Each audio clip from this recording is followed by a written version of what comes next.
So you're charged with assault of a family member. You're facing up to a year in jail and or a $4,000 fine. Complainant entered the business, and when she exited and walked back to her truck, she observed the defendant there. Complainant believed defendant had followed her. Complainant said that defendant was intoxicated and started to insult her. Complainant stated defendant struck her on the left side of her face with a closed fist as she sat down inside of her truck, causing pain. Complainant stated she went after defendant as he entered his truck and grabbed his shirt. Complainant stated she was momentarily dragged as she held onto the defendant's vehicle. It does look like she was 4 months pregnant at the time, and the defendant was aware, so this baby refiled as a felony. I'm not sure yet.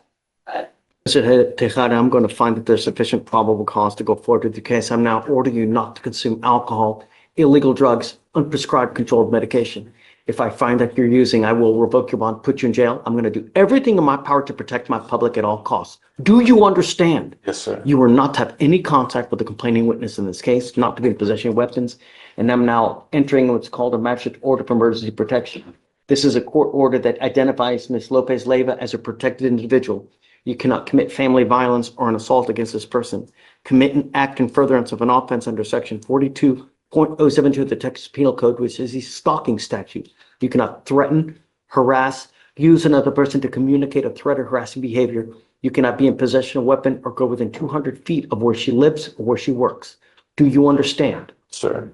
If you violate this court order, the state can and will probably file a violation of protective order, and that is the capital murder of misdemeanors. It is one of the worst cases you can pick up, a violation of protective order.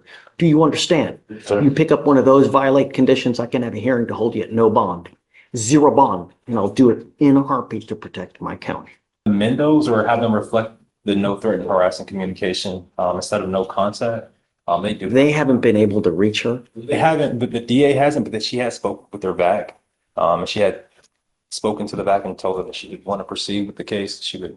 I don't know. I mean, if she's 4 months pregnant, No, she's already had the child. They already have a child now. That's the only reason why I say it now. Yeah, this did happen back in June. They do have a.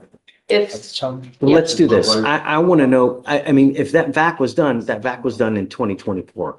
I don't know anything recent. So until I know what she wants now, then, and if you could, facilitate, perhaps give a phone number, maybe that's something that can happen now. I don't know, but I like to follow the wishes of the complaining witness, and I don't know what her wishes are. If she doesn't want contact with you, then I'm gonna order it. If she does, then we can revisit that at that time. But understand, for this instant, no means no. It doesn't mean maybe. It doesn't mean I got to go get my kid. It doesn't mean someone has to go take the SAT. No means no. Do you understand? Sir. Okay. All right. Thank you. Thanks, guys. Judge.